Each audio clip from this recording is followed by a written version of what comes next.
नमस्कार दोस्तों, स्वागत है आपका हमारे YouTube चैनल जीके दर्शन में। पिछले वीडियो में आप कालीबंगा व आर्य सभ्यता के बारे में देख चुके थे। दो सभ्यताएं राजस्थान की और महत्वपूर्ण है जिन्हें भी आज हम देख लेते हैं। फिनिश आज हम गणेश्वर सभ्यता तथा बेराड़ की सभ्यता को पढ़ लेते हैं। दोनों ही सभ्यताएं महत्वपूर्ण हैं आने वाले सारे एग्जाम के। गणेश्वर की सभ्यता, ये गणेश्वर की सभ्यता जो है यह राजस्थान के सीकर जिले में है। सीकर जिले में है। गणेश्वर का जो टीला है, गणेश्वर का टीला, मैं एक एक चीज का पता आपको दे देता हूं। गणेश्वर का टीला जो है ये रींगस तथा नीमका थाना के बीच में है।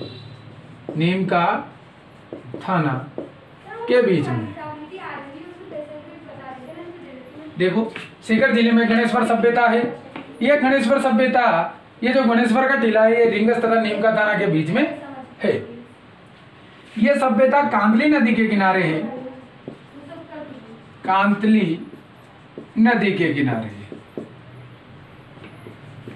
पूरी महत्वपूर्ण फैक्ट जो भी कंपटीशन में आने वाले हैं आपके, वो सब बता दूंगा मैं आपको। कांतली नदी के किनारे गणेश्वर सभ्यता स्थित है। इस सभ्यता को, वेरी इंपॉर्टेंट क्वेश्चन ये आने वाले किसी भी एग्जाम में देख लेना आप।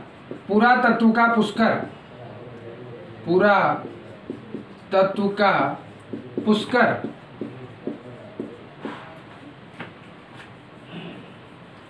पुरातत्व का पुष्कर भी कहा जाता है। पुरातत्व का पुष्कर भी कहा जाता है। किस सभ्यता को? गणेश्वर सभ्यता को पुरातत्व का पुष्कर। तथा वेरी इंपॉर्टेंट एक और चीज, ताम्रवर्ती सभ्यताओं की जननी, सभ्यताओं की जननी। देखिए दोस्तों, ताम्रवर्ती सभ्यताओं की जननी गणेश्वर को कहा जाता है। जबकि दो चीजें आप और देख लेना साथ के साथ। ताम्रवर्ती नगरी, ताम्रवर्ती नगरी तो आड़ को कहा जाता है। ताम्रवर्ती सभ्यताओं की जननी गणेश्वर को कहा जाता है। तथा ताम्र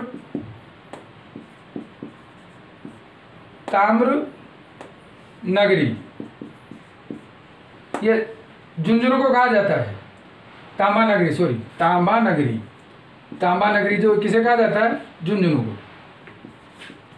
झुंझुनू साथ के आप बता दूं मैं, ताम्रवर्ती सभ्यताओं की जननी गणेश्वर सभ्यता को कहा जाता है। ताम्रवर्ती नगरी आड़ को कहा जाता है तथा तांबा नगरी झुंझुनू को कहा जाता है। ये तो मिटा देता हूं मैं।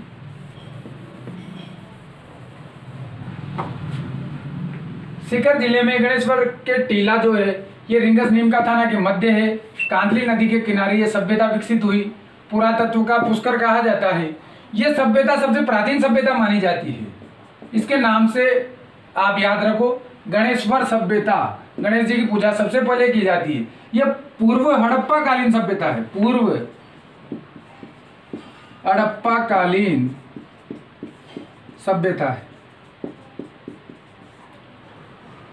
इस सभ्यता की खोज का कार्य जो है ये 1972 में खोज का कार्य जो है वो 1972 में रत्न चंद्र अग्रवाल द्वारा किया गया। रत्न चंद्र अग्रवाल।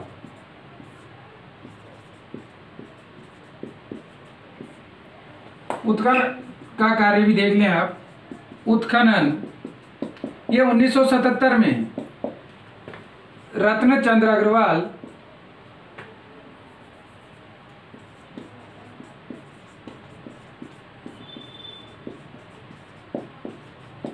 BN मिश्रा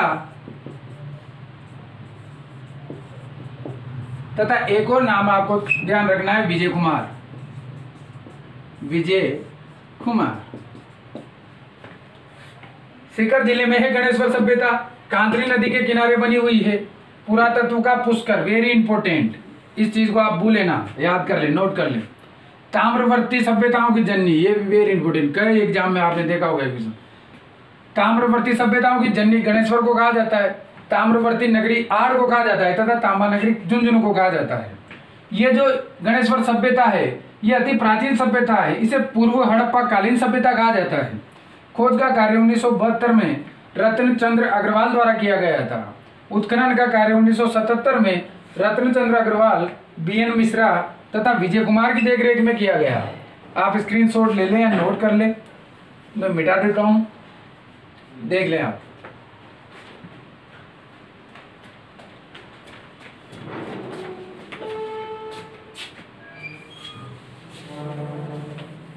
पुश कर दिया।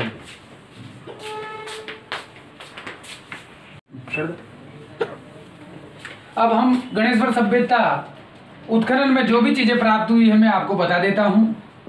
यहां से उत्खनन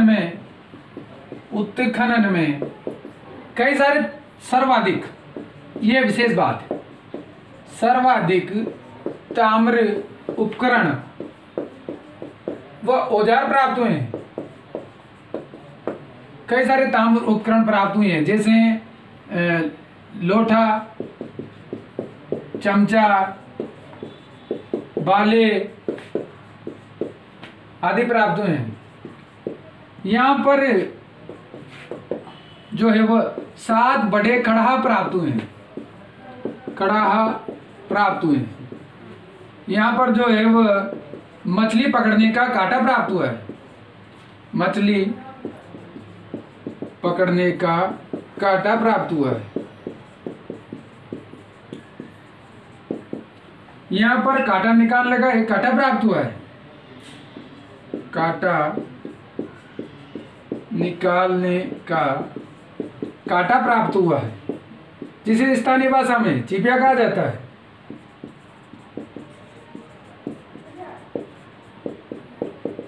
क्या कहते हैं स्थानीय भाषा में? चिपिया। मछली पकड़ने का कांटा प्राप्त हुआ है, जिसे स्थानीय भाषा में बालिया कहा जाता है।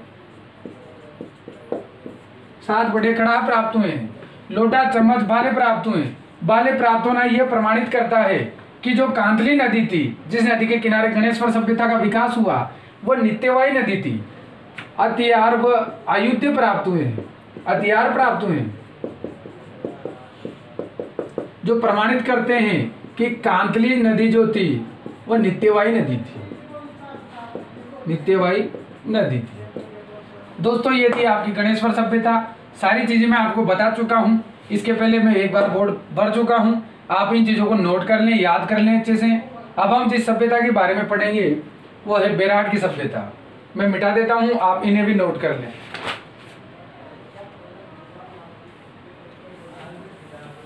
अब हम बेराट की सभ्यता के बारे में पढ़ेंगे। राजस्थान की ये 4 महत्वपूर्ण सभ्यताएं थी, कालीबंगा, आहड़, गणेश्वर तथा बेराट। 2 के वीडियो पहले ही आप तक पहुंचाए जा चुके हैं। इन दोनों सभ्यताओं को मैं एक ही वीडियो में खत्म कर देता हूं, ताकि आपको अलग अलग देखना ना पड़े। चारों सभ्यताएं महत्वपूर्ण हैं आने वाले एग्जाम की दृष्टि से। पीटीटी का एग्जाम आ चुका है, उसमें 100% सभ्यता से क्वेश्चन मिलेगा।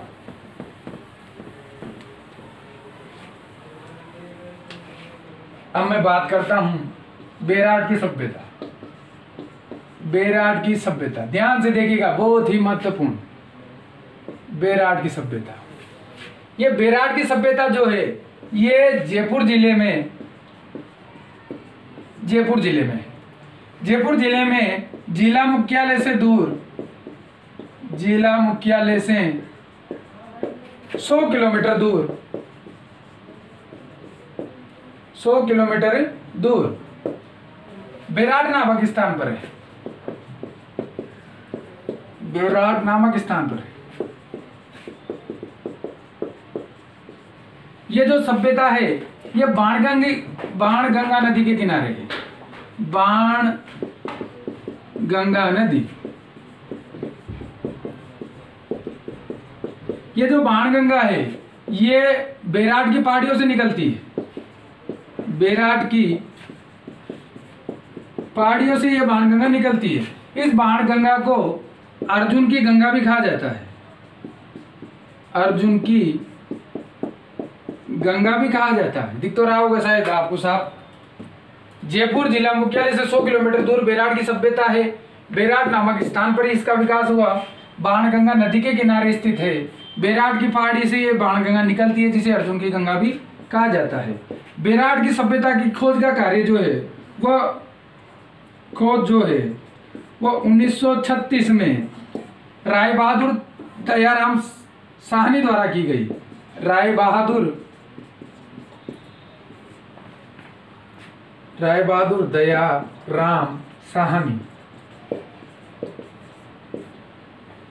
राय बहादुर दयाराम साहनी द्वारा ही 1921 में हड़प्पा स्थल की खोज की गई थी। हड़प्पा सभ्यता की खोज भी इन्होंने की थी। बेराट की सभ्यता की खोज 1936 में राय बहादुर दयाराम साहनी द्वारा की गई। 1921 में हड़प्पा सभ्यता की खोज भी राय बहादुर दयाराम साहनी द्वारा ही की गई थी। हड़प्पा स्थल की सर्वप्रथम जो जानकारी है इसकी वो 1826 में सर चार्ल्स मेसन को हुई थी। ये बात की बात है, आप तो अभी बेराट को ही देखिए। राय बहादुर दयाराम साहनी द्वारा बेराट सभ्यता की खोज की गई। बेराट सभ्यता जो है बाणगंगा नदी के किनारे है। बेराट की पहाड़ियों से ये बाणगंगा निकलती है। आगे देखिए दोस्तों, बेराट की जो सभ्यता है ये एकमात्र हड़प्पा कालीन सभ्यता है। एकमात्र हड़प्पा कालीन सभ्यता है जहां से तीन युगों की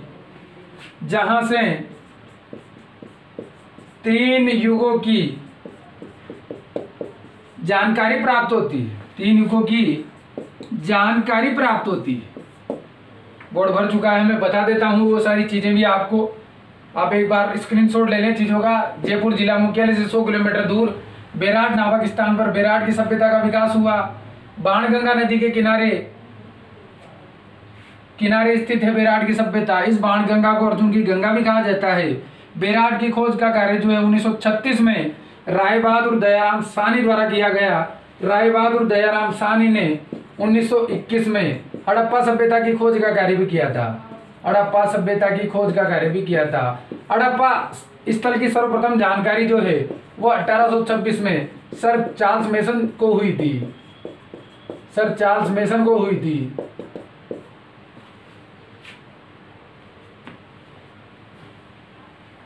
ये एकमात्र हड़प्पा कालीन सभ्यता है जहां पर 3 युगों की जानकारी प्राप्त होती है। ये 3 युग कौन कौन से हैं? तीन कालखंडों की जानकारी प्राप्त होती है। ये भी मैं आपको बता ही देता हूं, आप इनको नोट कर लें या स्क्रीनशॉट ले लें। बेटा के आगे चलते हैं अपन।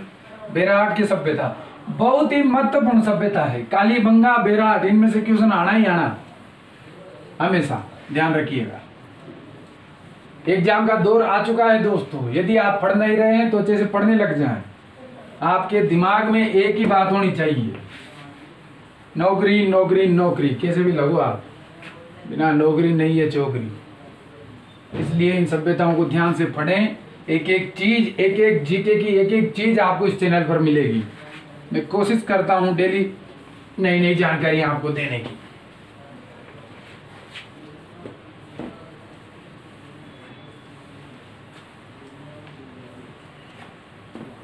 देखिए, मैंने बात की 3 युगों की यहां पर जानकारी प्राप्त होती है। वो 3 युग कौन कौन से हैं? महाभारत कालीन,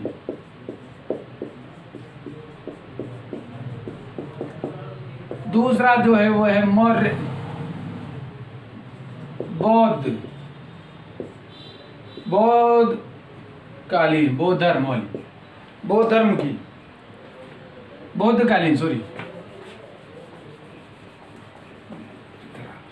महाभारत कालीन युग की जानकारी प्राप्त होती है। मौर्य कालीन तथा बौद्ध कालीन।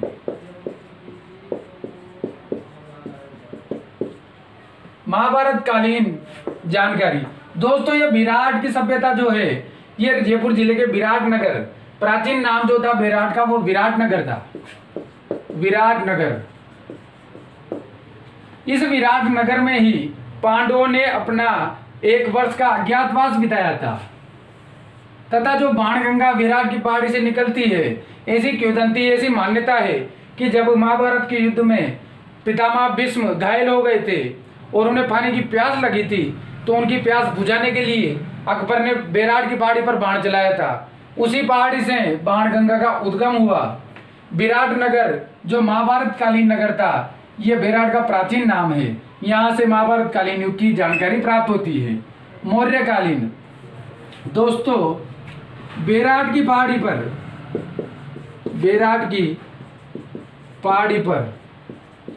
बीजक की डूंगरी नामक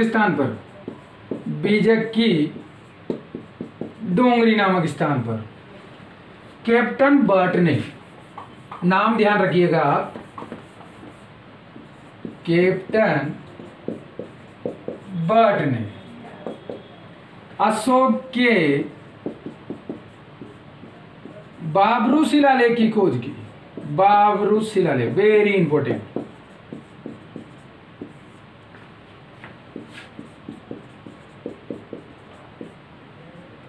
अशोक के बाबरू शिलालेख की खोज जो है वो बेराट की पहाड़ी पर बीजक की डूंगरी पर कैप्टन बर्ट द्वारा 1837 में बेराट की पहाड़ी पर बीजक की डूंगरी पर कैप्टन बर्ट ने अशोक के बाबरू शिलालेख की खोज की। इस बाबरू शिलालेख को पाषाण फलक शिलालेख भी कहा जाता है। पाषाण फलक शिलालेख।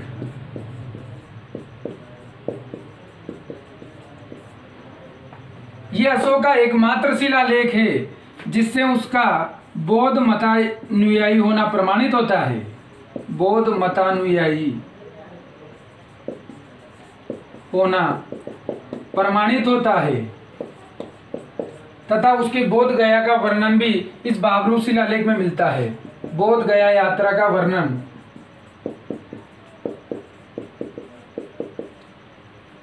वर्णन भी इस बाबरू शिलालेख में मिलता है। बाबरू शिलालेख को पाषाण फलक शिलालेख भी कहा जाता है। इस शिलालेख की खोज जो है वो बीजक की डूंगरी से कैप्टन बर्ट ने 1837 में की। अशोक के शिलालेखों को सर्वप्रथम टिपेंतलर ने 1750 में खोजा। सर्वप्रथम पढ़ने में सफलता हासिल जो है वो जेम्स प्रिंसेप को हुई थी 1850 में। जेम्स प्रिंसेप को, ये कई बार देखा होगा आपने, जेम्स प्रिंसेप को अशोक के शिलालेख 1837 में, टिपेंतलर ने अशोक के सर्वप्रथम शिलालेखों को 1750 में खोजा। इसके शिलालेखों को सर्वप्रथम पढ़ने में जो है सफलता हासिल और जेम्स प्रिंसेप को 1837 में हुई। ये लीक से हट के बाद मैंने कर दी है, ज़्यादा गौर ना करें आप, अभी बाबरू शिलालेख को ही देखें। मौर्यकालीन सब युग की भी जानकारी बेराट की सभ्यता से प्राप्त होती है। बेराट की पहाड़ी से बीजक की डूंगरी से कैप्टन बर्ट ने 1837 में अशोक के बाबरू शिलालेख की खोज की, जिससे अशोक का बोध गया यात्रा का वर्णन मिलता है, बौद्ध मतानुयायी होने का प्रमाण मिलता है। इस बाबरू शिलालेख को पाषाण फलक शिलालेख भी कहा जाता है तथा इसी स्थान पर बेराट की भीम डूंगरी से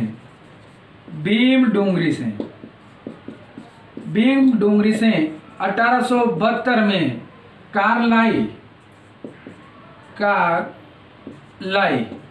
कार्लाई ने अशोक के द्वितीय लघु शिलालेख की खोज की। लघु शिलालेख नीचे लिखा है, मैंने ध्यान से देखिए आप। भीम डूंगरी से, बेराट की पहाड़ी पर भीम की डूंगरी है, वहां से 1872 में कार्लाई नामक वैज्ञानिक ने अशोक के द्वितीय लघु शिलालेख की खोज की थी, जो भी कहां से प्राप्त हुआ है, इस बेराट की सभ्यता बेराट नामक स्थान से ही प्राप्त हुआ है। इन सब चीजों के आधार पर यहां से मौर्यकालीन समय की भी जानकारी मिली है।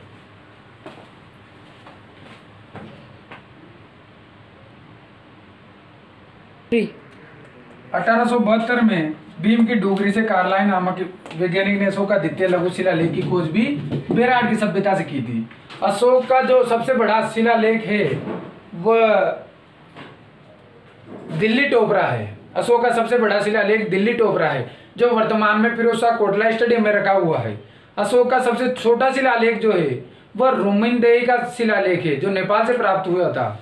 कभी अशोक पढ़ेंगे तब मैं अशोक की सारी जानकारी आपको दे दूंगा। अभी तो जो मिला था वहां से वो मैंने बता दिया है।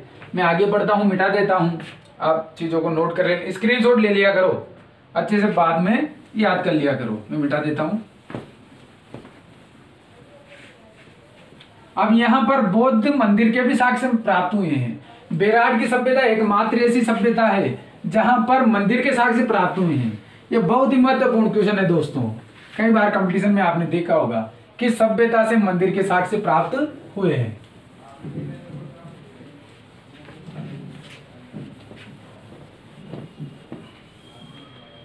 मिटाने में दिक्कत क्यों हो रही है? मैं प्रयास करता हूं आपको बोर्ड भी स्पष्ट दिखे, शब्द भी स्पष्ट सुनाई दे, फिर भी कुछ ना कुछ गड़बड़ी हो ही जाती है। बेराट की सभ्यता से जो है वो मंदिर के साक्ष्य प्राप्त हुए हैं। मंदिर जो था ये बौद्ध मंदिर था, इसी कारण यहाँ से बौद्ध युग, बौद्ध कालीन समय की भी जानकारी प्राप्त होती है। 3 युगों की जानकारी एकमात्र हड़प्पा कालीन स्थल बेराट से ही प्राप्त होती है। अशोक के 2 शिलालेख यहाँ से प्राप्त हुए थे बेराट से। एक बीजे की डूंगरी से, जिसे बाबरू शिलालेख कहा जाता है, दूसरा भीम डूंगरी से, जिसे अशोक का द्वितीय लघु शिलालेख कहा जाता है।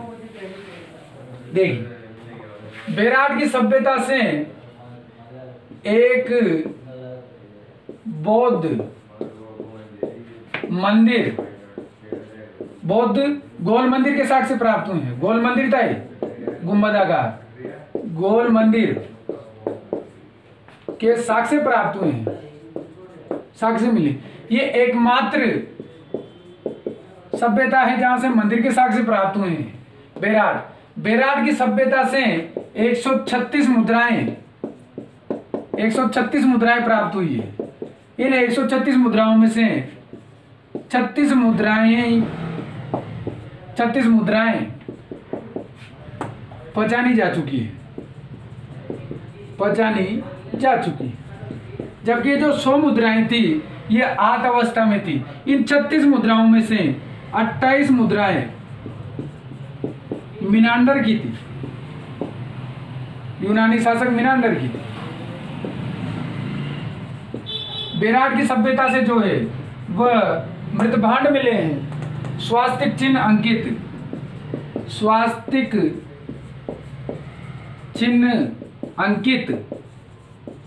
मृतभांड मिले हैं।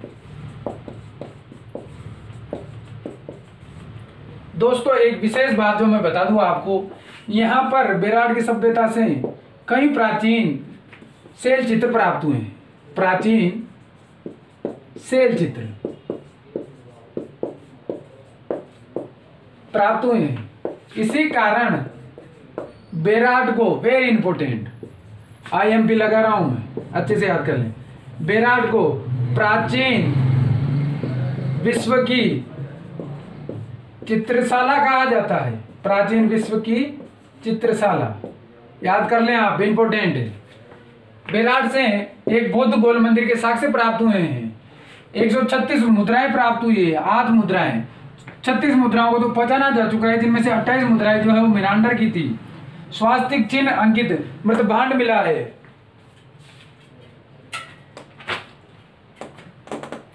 प्राचीन विश्व की चित्रशाला, यहाँ पर शैल चित्रों के मिलने के कारण इसे कहा जाता है।